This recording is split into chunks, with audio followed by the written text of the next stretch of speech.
আসসালামু আলাইকুম এভরিওয়ান, কেমন আছো তোমরা সবাই? আশা করি সবাই অনেক ভালো আছো। তো দেখো, এটা মানডে মর্নিংয়ের ভিডিও।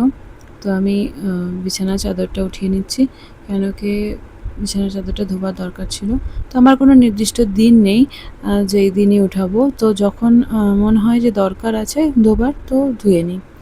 তো দেখো, আজকে এই লাইট কালারের বেডশিটটা বিছিয়েছি, আর পর্দার সাথে কালারটা ম্যাচ হয়ে গেছে, তাই না? বেশ ভালো লাগে বিছালে এটা।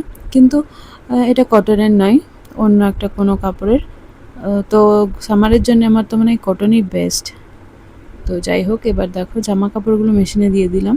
তো এটা আমার ডেলির কাজকে সকাল সকাল আমি আগে জামা কাপড়টা ধুতে দিয়ে দিই।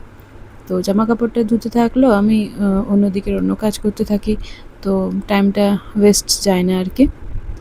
তো যাই হোক, মেশিনে জামা কাপড়গুলো দিয়ে দিলাম। তো তারপর আমি ভাত বসিয়ে দিয়েছিলাম। ভাত বসিয়ে দেওয়ার পর সবজি কেটে নিয়েছিলাম, আর তাই দেখো ভাতটা আজকে খুব তাড়াতাড়ি রেডি হয়ে গেছে। তারপর আমি এদিকে সয়াবিন রান্না করব, তাই সয়াবিনটাকে গরম পানিতে প্রথমে দিয়ে দিয়েছিলাম, তো ফুলে গিয়েছিলো। আর তারপর ভেজে নিলাম। আর এদিকে পটলটাও সেদ্ধ করে নিয়েছিলাম, পটলটা ভাজা করব।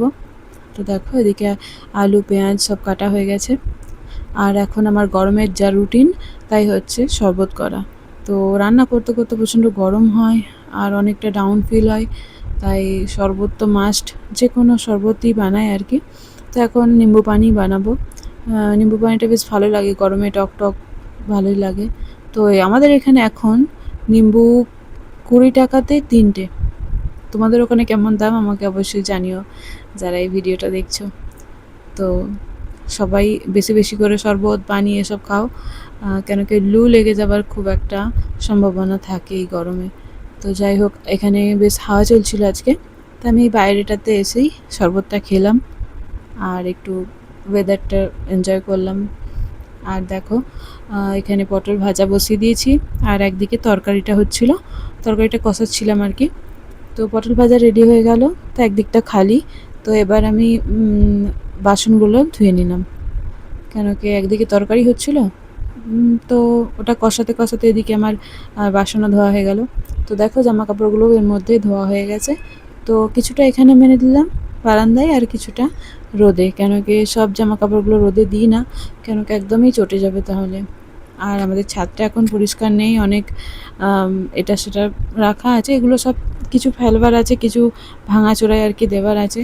তো এই যে রুমটা দেখতে পাচ্ছ, এটাতে একটা মানে বাথরুম বানানো হয়েছে, তাই আর কি এরকম ছাদটা নোংরা হয়ে আছে এখন। তো আস্তে আস্তে এগুলো পরিষ্কার হয়ে যাবে। তো ভাবছি এখানে গাছপালা লাগাবো কিছু। তো দেখো, এই মিনারটা দেখাচ্ছিলাম, সেদিনকে সন্ধেবেলাতে দেখিয়েছিলাম আলোটা, আজকে দিনের বেলায় দেখালাম। তো এদিকটা ছায়া পড়ে গিয়েছিলো, তা ভাবলাম পানি দিয়ে দিই। রোদের মধ্যে পানি দিতে মানাই করে গাছে, তো এদিকটা ছাওয়া ছিল, তখন ছাওয়া এসে গিয়েছিলো, তাই পানি দিয়ে দিলাম। মাটিগুলো আর কি ফেটে ফেটে গিয়েছিল।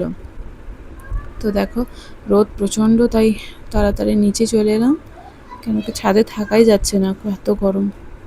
তো নিচে এসে দেখলাম তরকারিটাও রেডি। তো তো তরকারিটা হয়ে গেছে, এবার স্নান করে নেব। তো স্নান করার পরে দেখো নামাজটাও পড়ে নিয়েছি।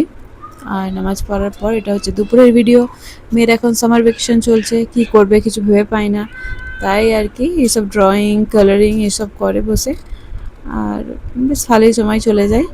ভিডিও ভালো লাগলে লাইক করো, কমেন্ট করো, আর চ্যানেলটি সাবস্ক্রাইব করো। তো চলো, আজকে ভিডিওটা এই অবধি। টাটা।